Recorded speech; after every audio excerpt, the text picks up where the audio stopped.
Dear students, जैसा मैंने आपसे कहा था लास्ट वाली वीडियो में कि बहुत ही जल्दी मैं मीटर सेतु के ऊपर यानी मीटर ब्रिज के ऊपर कुछ मौखिक प्रश्न और उनके उत्तरों को आपके साथ शेयर करूंगा, उनको आपको अच्छे से समझाएंगे।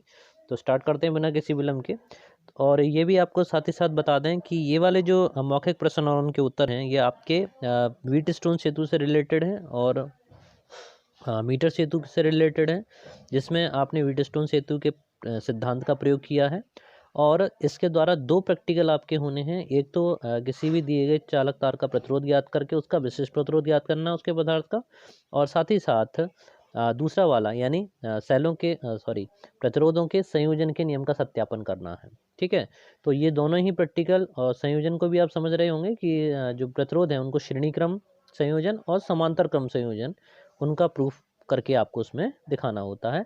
तो स्टार्ट करते हैं। वाइवा वॉइस लगभग दोनों का एक जैसा रहेगा। तो इसकी शुरुआत करते हैं पहले वाले प्रश्न से। जैसे आपके सामने है कि आप जब एग्जामिनर के सामने आएंगे, ठीक है, एग्जामिनर साहब के सामने जब आप आएंगे तो पहला प्रश्न आपका वही करेंगे कि आप कौन सा प्रयोग कर रहे हैं। ठीक है, तो यहाँ पर तो अगर आप जब व्हीट स्टोन सेतु का प्रयोग कर रहे हो तब उस स्थिति में आप यही बोलेंगे कि जी मैं मीटर सेतु की सहायता से इस तार के विशिष्ट प्रतिरोध ज्ञात कर रहा हूँ, यानी रो ज्ञात कर रहा हूँ।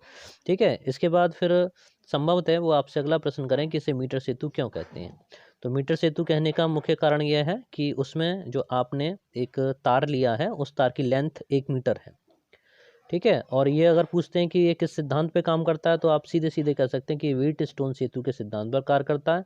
अब वो पूछेंगे व्हीट स्टोन सेतु का सिद्धांत क्या होता है, तो आप कह देंगे कि अगर चार प्रतिरोध पी क्यू आर और एस, ठीक है, एक निश्चित अनुपात में हो, ठीक है, और कैसे हो कि पी अपॉन क्यू का अनुपात जो है वो आर अपॉन एस के बराबर हो, तब उस सिद्धांत को व्हीट स्टोन कहा जाएगा और उस कंडीशन में ये वाला मीटर सेतु कार्य करेगा। अगले वाला प्रश्न वो कर सकते हैं कि का धारामापी विक्षेप कब नहीं आता है, तो जब पोटेंशियल डिफरेंस, ठीक है, अगर पोटेंशियल डिफरेंस चित्र की अगर हम बात करें तो चित्र को देख लीजिए। तो चित्र की अगर बात करें तो इसमें जैसे आप चित्र देख रहे हैं व्हीट स्टोन ब्रिज में, ठीक है, तो उसमें बी और डी बिंदु लिए गए हैं। तो बी और डी बिंदु कहाँ पर है, ये आपका बी बिंदु, ठीक है, और ये आपका डी बिंदु। तो इन वाली पूरी आर में धारा कब नहीं बहेगी, जब दोनों ही पोटेंशियल पे यानी दोनों ही बिंदुओं पर जो विभव है, पोटेंशियल डिफरेंस है, ठीक है, वो एक समान हो जाएगा। पोटेंशियल जो है वो एक समान होगा, और अगर विभवांतर की बात कहते हैं कि दोनों के बीच का विभवांतर कितना होगा, वो 0 के बराबर हो जाएगा। ठीक है ना, तो इस कंडीशन में बी और डी के बीच में कोई धारा नहीं बहेगी, और पी अपॉन क्यू यानी जो प्रतिरोध लगे हुए हैं पी अपॉन क्यू, ये आपस में एक दूसरे के बराबर होंगे। ठीक है, तो अगला फोर्थ क्वेश्चन आपका ये हुआ। क्वेश्चन नंबर 5 पर आते हैं कि ये सेतु सर्वाधिक सुग्राही कब होता है। तो सर्वाधिक सुग्राही होने का मतलब ये है कि चारों प्रतिरोध जो हो एक ही क्रम के हों। ठीक है, एक ही क्रम का मतलब एक से ऑर्डर के हों। ये नहीं है कि जैसे पी और क्यू की बात की जाए तो वो एक से क्रम के हों, तो बहुत अच्छा है कि 10 या 100 की रेंज के हों। ठीक है, तो सभी सब जो है 100 के रेशियो के, या 1000 की, या 1:10 की होनी चाहिए। ठीक है ना, ये है। नेक्स्ट देखते हैं क्वेश्चन नंबर 6। संयुग्मी भुजाएं कौन सी होती हैं। तो संयुग्मी भुजाएं वे हैं जिनको आपस में बदल देने से सेतु की जो संतुलन की अवस्था है, बैलेंस कंडीशन है, ठीक है, उस पर कोई इफेक्ट नहीं पड़ता है। ठीक है, तो ये आपकी जो है संयुग्मी भुजाएं कहलाती हैं। अगला क्वेश्चन देख लेते हैं। नेक्स्ट क्वेश्चन पे आते हैं। अगला क्वेश्चन ये है कि ये किस धातु का बना होता है। तो मीटर सेतु का जो तार है वो मैग्नीन अथवा कंस्टेंटन, ठीक है, मेटल है, उसका बना हुआ होगा। अगला क्वेश्चन ये हो सकता है कि क्या इस तार का प्रतिरोध ताप बढ़ाने पर भी नहीं बढ़ेगा। ठीक है, तो इसमें तो सीधी बात यह है कि प्रतिरोध की बात उसने कही है। ठीक है ना, तो प्रतिरोध का ताप बढ़ाने पे नहीं बढ़ेगा, क्योंकि इसका विशिष्ट प्रतिरोध बहुत अधिक होगा और ताप बढ़ाने से इसके ऊपर ज़्यादा इफेक्ट नहीं पड़ता है। ठीक है, इसके प्रतिरोध पर ज़्यादा इफेक्ट नहीं पड़ेगा, लेकिन हमें एक सावधानी रखनी पड़ती है कि हम बैटरी को लगातार उसमें लगा ना रहने दें। इस बात का आपको ध्यान रखना पड़ेगा। जब भी आपको रीडिंग लें तभी उसी समय आप उसमें बैटरी को कनेक्ट करें या सेल को लगाएंगे। ठीक है, सेल कहना ज़्यादा उचित होगा। नेक्स्ट क्वेश्चन, क्या इसमें 1 मीटर का तार लेना आवश्यक है। ये केवल कंडीशन है कि उसकी रीडिंग हमारी कहाँ पर आती है। ज़्यादा लंबा तार लेंगे तो फिर आपको एपरेटर ज़्यादा लंबा करना पड़ेगा, उस तरह से उसके साथ में व्यवस्था करनी पड़ेगी। तो अपनी सुविधा के लिए हम लोग ऐसा कर सकते हैं। नेक्स्ट क्वेश्चन उसने कह सकते हैं कि मोटे मोटे तांबे की पत्तियां क्यों लगाते हैं। ठीक है, तो तांबे की जो पत्ती लगाते हैं तो मोटी लगाने से यह है कि उसका जो अपना रेजिस्टेंस है, ठीक है, वो कम से कम हो। नगण्य का मतलब कम से कम होगा। क्लियर।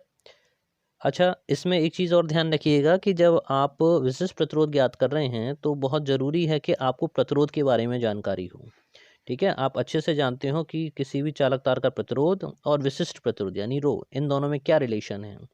ठीक है, तो इन दोनों में अगर रिलेशन निकाला जाए तो रो की जो वैल्यू है यानी rho this is equals to होता है R into area upon L. ठीक है, और दोनों के मात्रक पढ़ते हुए जाइए। आर का मात्रक आपका ओम होता है और विशिष्ट प्रतिरोध का मात्रक ओम इंटू मीटर होता है। ठीक, दोनों के डायमेंशन ध्यान से देख लीजिएगा। नेक्स्ट क्वेश्चन पे आते हैं कि इस प्रयोग में लेक्लांस शेल क्यों प्रयोग करते हैं। ठीक है, तो संचायक शेल क्यों नहीं प्रयोग करते, तो वही चीज़ मैंने भी आपसे बोली थी कि डायग्राम में ध्यान रखिएगा, लेक्लांस शेल ही आपको प्रयोग करना है, क्योंकि लेक्लांस शेल से जो धारा देता है वो रुक रुक कर आती है। यही हमें चाहिए होता है। अगर धारा की प्रबलता आपको कम होगी तो अगर धारा अधिक बहेगी, लगातार बहेगी, तो उससे क्या होगा, तार जो है गर्म हो जाएंगे और उससे उनका रेजिस्टेंस चेंज हो सकता है। इसलिए हम उसमें लेक्लांस शेल का प्रयोग करते हैं। सीसा संचायक शेल से कंटिन्यूस फ्लो ऑफ करंट मिलता है। नेक्स्ट क्वेश्चन पे आते हैं। अब विक्षेप स्थिति तार के मध्य में लाने का प्रयत्न क्यों करते हैं। ठीक है, तो उसका मतलब ये है कि परसेंटेज एरर हमारी कम से कम हो। क्लियर, इसीलिए हम 30 to 70 के बीच में रखते हैं, लगभग बीच में उसकी रीडिंग्स को लेने का प्रयास करते हैं। 13 पे आते हैं कि प्रयोग में अज्ञात प्रतिरोध तथा प्रतिरोध की स्थितियाँ क्यों बदल दी जाती हैं। ठीक है, स्थितियाँ जैसे आपने देखा था प्रतिरोध बॉक्स और हमने जो अज्ञात प्रतिरोध एस था उसको चेंज किया था, उनकी पोजीशंस को इंटरचेंज किया था। तो इंटरचेंज करने से क्या मतलब है, तो अगर आप ऐसा करते हैं तो उसमें क्या है कि उसमें एक तो सुविधा हो जाती है कि आप 2 बार रीडिंग लेते हैं, तो और 2 बार रीडिंग लेने से ये होता है कि उसमें जो एरर होती है वो मिनिमाइज हो जाती है। नेक्स्ट पे आइए। अगला क्वेश्चन है कि धारामापी में शंट क्यों लगाते हो। शंट के बारे में मैंने प्रयोग के दौरान ही बताया था कि उसमें इसलिए लगाते हैं कि ज़्यादा धारा अगर फ्लो कर जाएगी तो आपका संकेतक जो उसमें निडल है वो टूट सकती है, इसलिए उसको बचाने के लिए, उसकी उसकी सुरक्षा के लिए हम लोग उसमें शंट लगा। शंट क्या होता है उसको समझ लीजिए। शंट में कुछ अलग नहीं है। ठीक है, जो गैल्वेनोमीटर है उसका जो टर्मिनल्स हैं, ठीक है, उन टर्मिनल के बीच में हम क्या करते हैं, एक वायर एक्स्ट्रा शॉर्ट कर देते हैं। ठीक है, एक लाइन एक्स्ट्रा में एक वायर संयोजक तार उसके साथ जोड़ देते हैं। वो कनेक्शन तो जो है सो लगे ही रहेंगे। ठीक है, एक अतिरिक्त तार उसके टर्मिनल्स के बीच में लगा दिया जाता है, जिससे अतिरिक्त करंट अगर उसमें आए तो उसमें होकर फ्लो कर जाए। नेक्स्ट क्वेश्चन पे आते हैं। फिर आप इसे अविक्षेप स्थिति के पास क्यों हटा देते हैं, क्योंकि उस समय जब अविक्षेप स्थिति रहती है तो उस समय क्या हो जाता है, धारा का मान वैसे ही बहुत कम हो जाता है, और धारा का मान कम होने से अब उसके जलने का खतरा कम हो जाता है। ठीक, नेक्स्ट क्वेश्चन, क्या मीटर सेतु का कोई संशोधित रूप है। संशोधित रूप से मतलब यह है कि अगर आपसे अगर हमको जो रेजिस्टेंस है वो पॉइंटों में नापना है, ठीक है, बहुत सूक्ष्म अगर प्रतिरोध को नापना है, तो वहाँ पर फिर आपका मीटर सेतु वर्कआउट नहीं करता। तो वहाँ पर कौन सा ब्रिज करता है, उसे बोलते हैं कैरी फॉस्टर ब्रिज। ठीक है, जो ऊंची वाली क्लास है यानी बीएससी में अगर आप एक्सपेरिमेंट करेंगे तो वहाँ संभवतः अगर है वो तो आपको वहाँ पर मिल जाएगा। ठीक है, तो इस तरह से ये कुछ मुख्य इंपॉर्टेंट क्वेश्चन थे। और हाँ, इनकी डायमेंशंस वगैरह और देख लीजिएगा, मात्रक वगैरह देख लीजिएगा इनकी और ठीक है, तो यही सब चीज़ें हैं इसमें इम्पोर्टेंट। ओके, तो आज इसमें इतना ही रखते हैं। अगले प्रैक्टिकल को, अगले वाले प्रयोग को जो हम लोग करेंगे, अब नेक्स्ट प्रयोग में हम लोग ये देखेंगे कि संयोजक तार, ठीक है, संयोजन जो प्रतिरोधों का संयोजन, हमें श्रेणी क्रम और समांतर क्रम का संयोजन देखना है। ठीक है, तो इसके प्रूफ कैसे होंगे, तो इसकी टेबल वगैरह सब हम मिलते हैं अगले वीडियो में। तब तक बने रहिए मेरे साथ में।